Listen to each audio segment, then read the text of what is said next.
Yo les amis. Bon, on est reparti de zéro. J'ai renlevé tous les condensateurs que j'avais soudés, hein. Donc ici on voit là j'ai quand même quelques pistes, bon hélas, qui sont abîmées, hein. C'était déjà le cas là pour la piste on va dire du milieu, mais pas celle-ci là qui s'est arrachée. Bon, c'est pas grave, ça se récupère, il n'y a pas de souci là-dessus. Par contre, j'ai reprocédé un nettoyage. Et le plus important là, c'est chacune des pistes. Donc là, par exemple, sur le, c'est le CC 103, non, c'est CC 100. Chacune des pistes, j'ai vérifié qu'elles étaient bien connectées à la carte mère en utilisant mon multimètre. Voilà. Donc j'ai trouvé aucune piste sur la partie un condensateur en tout cas qui était sectionnée, hein. Voilà.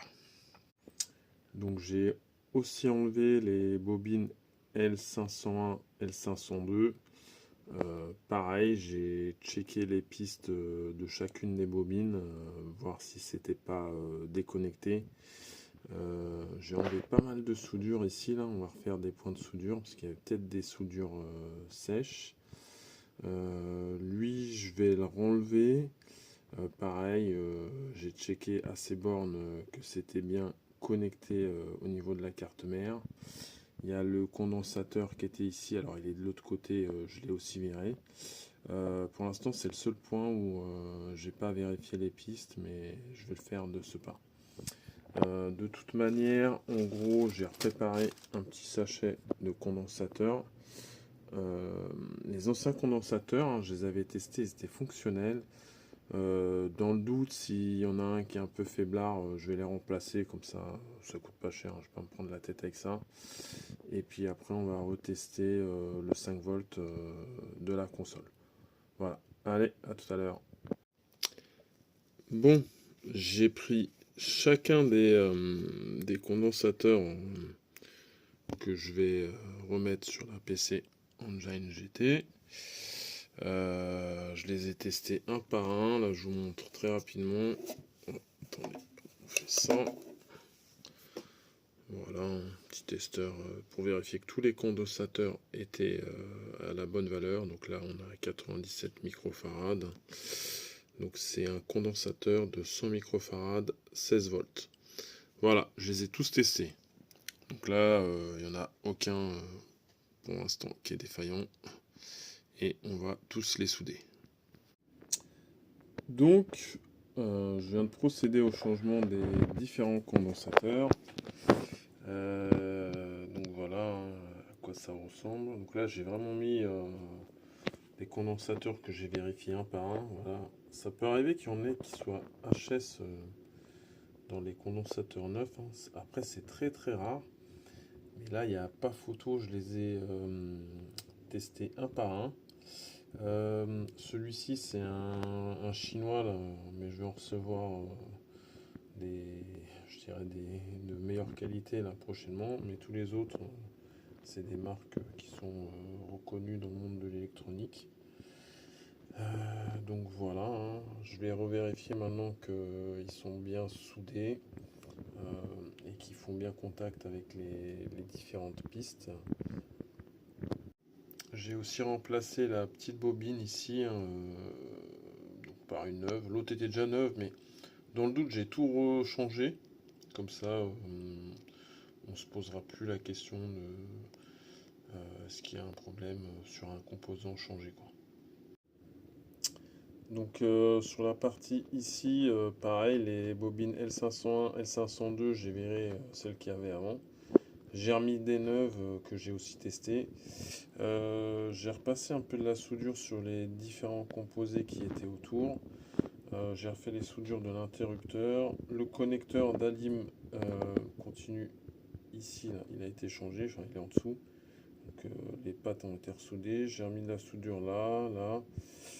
Ici j'ai retravaillé un petit peu l'ensemble de la soudure en renouvelant la soudure, hein, tout simplement, qui était peut-être sèche.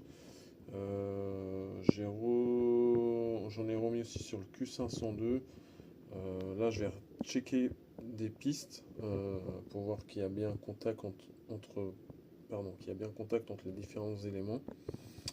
Et après, bah, on aura fait le tour, hein. J'ai remis aussi là, le condensateur ici, là, le 470 microfarad qui est là. J'ai remis de la soudure de ce côté-là, mais aussi de l'autre côté. Franchement, là, après, si vraiment ça marche pas, on prendra un chargeur 5 volts et on viendra alimenter en direct le 5 volts à ce niveau-là. Voilà, ça c'est vraiment si ça marche pas. Après, si le Q502 s'enclenche pas à ce stade, je sais pas pourquoi. Voilà, donc on va tester tout ça et puis on va voir ce que ça donne.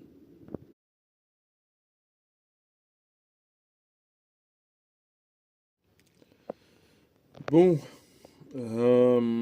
grosse problématique. Après avoir changé plusieurs composés, hein, donc le Q502 qui est ici, hein. Donc ça c'est un neuf, hein, il marche, hein. Le problème c'est qu'il ne s'enclenche pas. Bon, je ne sais pas trop la raison du pourquoi, du comment, hein. C'est ce que j'ai expliqué dans la vidéo. J'ai fait le tour de ça. Le seul truc en fait que j'ai lu, c'est que bon, en gros, il faut pouvoir ramener le 5 volts, hein, donc le 5 volts qui sort sur le Q502, là, il sort par en dessous là. Et ici, il y a deux tensions qui arrivent. Donc là, avec mon chargeur de 7,5 volts. Après, il y a tout un système dans la PC Engine GT qui permet d'enclencher le Q502 pour qu'il sorte du 5 volts. Mais là, j'avoue que j'ai été dépassé par ça et puis j'ai changé pas mal de pièces. Donc j'ai laissé tomber le pourquoi du comment il ne s'enclenche pas. Voilà. Donc ce Q502 peut être problématique, hein, c'est pas forcément le composant lui-même, hein, comment dire, qui ne va pas marcher, hein, mais c'est plutôt la partie sur la manière dont il est géré sur la PC Engine GT. Donc la technique, on va dire, de remplacement, hein, on prend un transistor 1805 là. Donc en gros, ce qu'il va falloir faire, c'est ramener, le connecter ici, cette branche-là, donc au 7,5 volts de la console. La broche du milieu, c'est la masse. Et là, on aura donc la sortie 5 volts. Donc cette sortie 5 volts ira remplacer en gros la sortie qui est là. Il faudra le mettre dans l'autre sens, c'est plus simple. Je vous demande 2 petites secondes. Donc concrètement, là ici on avait le 7,5 volts et là on devait avoir du 5 volts. Alors moi sur la console j'ai plié les pattes. Pour l'instant je l'ai mis comme ça, hein. Donc la broche là du milieu c'est la masse, hein. J'ai mis un petit fil. Alors là pour l'instant c'est juste en test, hein. Je vais réagencer ça après. Donc il faudra relier à une masse, hein, sur la console. On peut choisir le point qui est visible ici. Je vais remercier Retro6 parce que il y a quand même pas mal d'infos sur son site qui permettent de se renseigner et dépanner les PC Engine GT. Ce qui se passe, c'est que le 5 volts, du coup, il est soudé là où il y avait le Q502, là, ici, là, sur cette partie-là. Je sais pas si on va voir, ici. Oula, pardon. Voilà. Elle fait le focus. Aïe, aïe, aïe, elle fait pas le focus. Attendez. Ah, voilà. Donc c'est soudé là. Donc la masse, on la récupère là-haut. Et du coup, le 7,5 volts, une fois que vous avez plié la broche, c'est la patte ici, là. Cette console me crée un peu des misères, hein, parce que j'ai pas changé grand chose et au bout du compte je suis venu tout changer et ça n'a pas résolu le problème. Bon, là, on a un peu triché, hein. Alors attention à comment vous le placez, hein, parce qu'après il y aura la grille. Alors là, il est peut-être pas très bien placé, je vais revoir un peu tout ça. Mais il y aura donc les petites grilles métalliques comme ça là, à remettre. Donc faut pas que ça touche, les pattes du composant ne doivent pas toucher cette grille, hein, sinon ça va être un court-circuit, quoi. Là, ce qui est intéressant, donc j'ai remis mon casque. Alors désolé, hein, le casque il est un peu dégueulasse. C'est un casque que je n'utilise plus, hein. Il traînait à côté là, ça dépanne.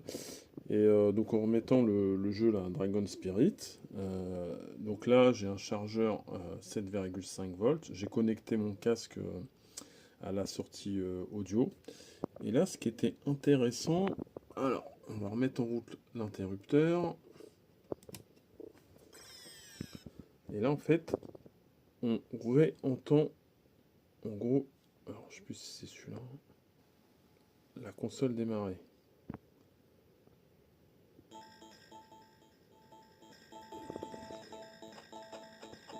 Donc la console est fonctionnelle.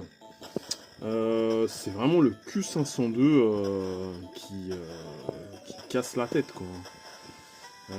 Franchement, je sais pas, je suis dépassé par ça parce que en fait j'ai changé les condensateurs et à part ça j'ai rien fait d'autre en fait, et la console marchait, et quand j'ai voulu passer au mode pour l'écran LCD, bah, la console n'a plus jamais voulu redémarrer. Bon, est-ce qu'il y a une piste sèche, de la soudure sèche, une piste coupée, c'est très compliqué, hein, à diagnostiquer, hein, parce que ça peut prendre des heures là, à suivre le schéma de la console. Bon, enfin bref, le plus important là, je dirais, la console marche. Et donc je vais essayer de replacer euh, l'écran LCD pour voir s'il fonctionne. Ah, s'il fonctionne. En tout cas, vérifier une fois que toutes les soudures ont déjà été faites, hein, mais le re-raccorder et voir si ça fonctionne. Et après, bah, on refermera la console. Donc ce sera l'objet d'une autre petite vidéo. Voilà, donc bah, ça avance, hein, tranquillement. Voilà. Donc là, on voit bien. Voilà, hein, j'avais rechangé ces bobines, hein, je l'avais déjà dit précédemment. J'ai refait pas mal de soudure ici, là, mais bon, ça n'a rien changé, quoi. Voilà, bon bref, je me répète, si vous êtes embêté par le Q502 qui sort pas du 5 volts, vous prenez un... C'est un transistor, hein, je crois, hein. Ouais, fais le focus. Un petit 18,05 et ça fera l'affaire, quoi. Ça dépanne très bien. Allez, à plus les gars.